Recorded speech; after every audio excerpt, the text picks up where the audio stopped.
യേശുകർത്താവിൻ്റെ നാമം വാഴ്ത്തപ്പെടുമാറാകട്ടെ.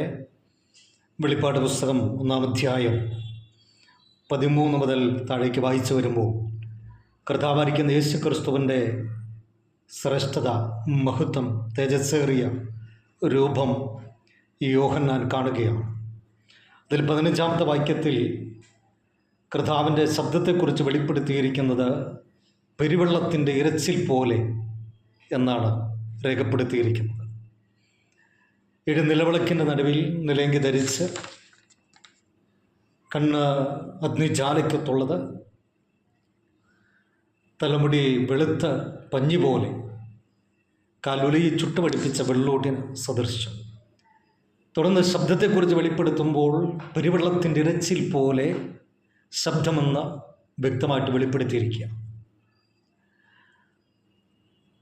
യെഹെസ്കേൽ പ്രവാചകന്റെ പുസ്തകം 43-ന്റെ 2-ാമത്തെ വാക്യത്തിൽ, അപ്പോൾ ഇസ്രായേലിൻ്റെ ദൈവത്തിൻ്റെ തേജസ് കിഴക്ക് വഴിയായിട്ട് വന്നു, അതിൻ്റെ മുഴക്കം പെരുവെള്ളത്തിൻ്റെ ഇരച്ചിൽ പോലെ ആയിരുന്നു എന്ന് രേഖപ്പെടുത്തിയിരിക്കുന്നു.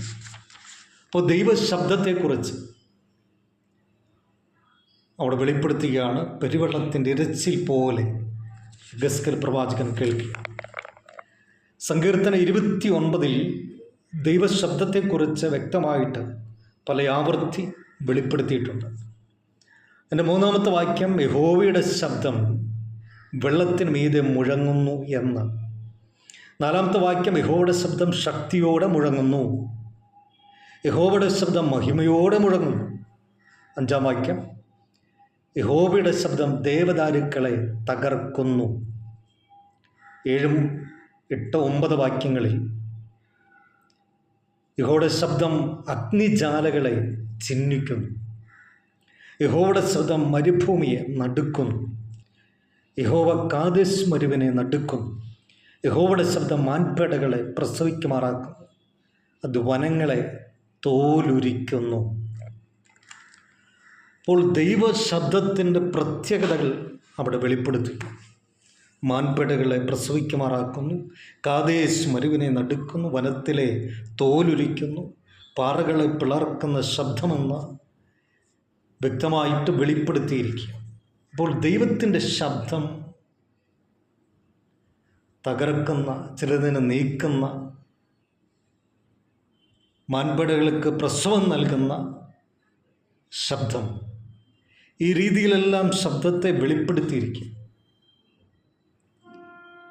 ദൈവകാഹളം ഊതുവാൻ നിയോഗിക്കപ്പെട്ടവർ കാഹളം ഊതുമ്പോൾ കാഹള ശബ്ദം കേട്ട് ഇസ്രായേൽ ജനത്തെ കൊന്നുപിടിക്കുവാൻ ആയുധധാരികളായിട്ടടുത്ത് വന്ന ശത്രു സൈന്യം ഭയന്ന് വിറച്ച് ഓടി ഒളിച്ചിട്ടുണ്ട്. ഇപ്പോൾ ദൈവമക്കളുടെ അധരത്തിൽ നിന്ന് പുറപ്പെടുന്ന ശബ്ദം ദൈവിക ശബ്ദമായി മാറുമ്പോൾ ചിലതിനെ തകർക്കുന്നതാണ്, ചിലതിനെ ഉടയ്ക്കുന്നതാണ്, ചിലതിന് വിടുതൽ നൽകുന്നതാണ്. ചില വ്യക്തികളുടെ ജീവിതത്തിൽ അത് സമാധാനവും സന്തോഷവും ആനന്ദവും മാനസാന്തരവും രക്ഷയും വീണ്ടും ജനനവും ആയിത്തീരും. എന്നാൽ പത്മോസിൻ്റെ ഏകാന്തതയിൽ നാട്ടുകടത്തപ്പെട്ടവനെ പാർക്കുന്ന യോഹന്നാൻ കർത്താവായിരിക്കുന്ന യേശു ക്രിസ്തുവിനെ ദർശിക്കുമ്പോൾ കർത്താവിൻ്റെ ശബ്ദത്തിൻ്റെ പ്രത്യേകത അവൻ വെളിപ്പെടുത്തി. പെരുവെള്ളത്തിൻ്റെ ഇരച്ചിൽ പോലെ.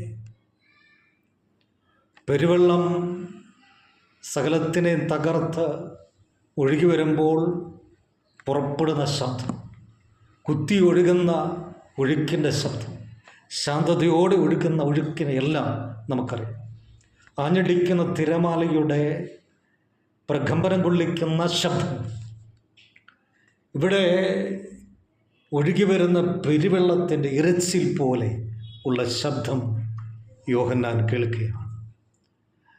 കർത്താവിൻ്റെ ശബ്ദത്തെക്കുറിച്ചൊക്കെ നമ്മൾ പഠിക്കുമ്പോൾ യോഹന്നാൻ്റെ സുവിശേഷം 11-ാം അധ്യായത്തിൽ മരിച്ച ലാസറിനെ ജീവനിലേക്ക് മടക്കി കൊണ്ടുവരുവാൻ ലാസറിൻ്റെ കല്ലറയുടെ മുമ്പിൽ നിന്നുകൊണ്ട് കർത്താവ് ഉറക്കെ വിളിച്ചു, ലാസറെ നീ പുറത്തു വരിക.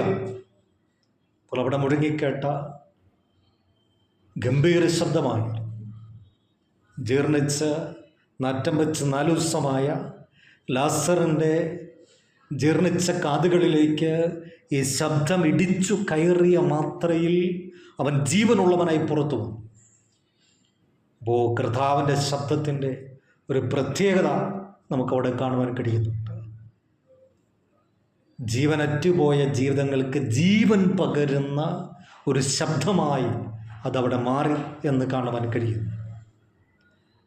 കാൽവറിയുടെ ഉന്നതങ്ങളിൽ എൻ്റെ ദൈവമേ, എൻ്റെ ദൈവമേ, നീ എന്നെ കൈവിട്ടതെന്ത് എന്നുറക്കെ നിലവിളിച്ചു. ആ നിലവിളിയോടുകൂടി പ്രാണനെ ഏൽപ്പിച്ചു കൊടുത്ത മാത്രമേ യെരൂശലേം ദേവാലയത്തിൻ്റെ അതിപരിശുദ്ധ സ്ഥലത്തെ മൂടി മറച്ചിരുന്ന ഘനമേറിയ തിരശ്ശീല മേൽത്തൊട്ടടിയോളം രണ്ടായി ചിന്തിപ്പോയി.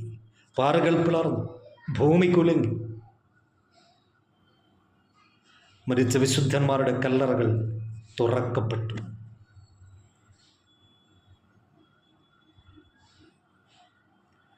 അപ്പോൾ കർത്താവിൻ്റെ ശബ്ദത്തിൻ്റെ ഒരു പ്രത്യേകത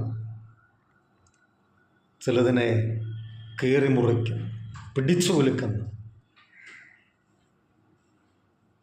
ആ ഒരു ശബ്ദം നമ്മുടെ ജീവിതങ്ങളെയും പിടിച്ച് കുലുക്കിയത് കൊണ്ടാണ് ഈ കർത്താവുമായിട്ടുള്ള ആഴമായ ബന്ധത്തിലേക്ക് കടന്നു വരുവാനിടയായി തീർന്നത്. യോഹന്നാൻ ദർശിക്കുന്ന ദർശനത്തിൽ കേൾക്കുന്ന ശബ്ദം പെരുവെള്ളത്തിൻ്റെ ഇരച്ചിൽ പോലെയുള്ള ശബ്ദം. യേശുക്രിസ്തുവിൻ്റെ ഭൂമിയിലേക്കുള്ള മടങ്ങിവരവിൽ ആകാശമണ്ഡലത്തിൽ വെളിപ്പെടുമ്പോൾ തെസ്സലോനിക്കർക്ക് എഴുതിയ 1-ാം ലേഖനം 4-ാം അധ്യായത്തിൽ വെളിപ്പെടുത്തുന്നു കർത്താവ് താൻ ഗംഭീരനാദം. ഇപ്പോൾ കർത്താവിൻ്റെ ഗംഭീരനാദം കർത്താവിൻ്റെ മടങ്ങിവരവിൽ മുഴങ്ങിക്കേൾക്കാൻ പോയി. എന്നാൽ യോഹന്നാൻ സുവിശേഷ നിമിത്തം, വചന നിമിത്തം നാടുകടത്തപ്പെട്ടവനായിരിക്കും പെരുവെള്ളത്തിൻ്റെ ഇരച്ചിൽ പോലെയുള്ള ശബ്ദം കേട്ടു. കർത്താവ് മടങ്ങി വരുമ്പോൾ ആ ശബ്ദം മുഴങ്ങിക്കേൾക്കും. ഇന്ന് ക്രിസ്തുവിൽ ജനിച്ച്, ക്രിസ്തുവിൽ ജീവിച്ച്, ക്രിസ്തുവിൽ മരിച്ച സകല വിശുദ്ധന്മാരും കല്ലറെ ഭേദിച്ചുകൊണ്ട് ഉയർത്തെഴുന്നേൽക്കും. ആ കർത്താവിൻ്റെ ശബ്ദം കേൾക്കുവാൻ നമ്മളെ തന്നെ ഏൽപ്പിച്ചു കൊടുക്കാം. ജീവനോടെ ശേഷിക്കുന്ന ഒരു വ്യക്തിയാണെങ്കിൽ രൂപാന്തരപ്പെടും കർത്താവിൻ്റെ ശബ്ദത്തിന് മുമ്പ്. അതിനായി പ്രത്യാശയോടെ, ഒരുക്കത്തോടെ നമുക്കായിരിക്കാം. അതിന് കർത്താവ് നമ്മളെ സഹായിക്കട്ടെ. യേശുവിൻ്റെ നാമത്തിൽ തന്നെ ആമേൻ.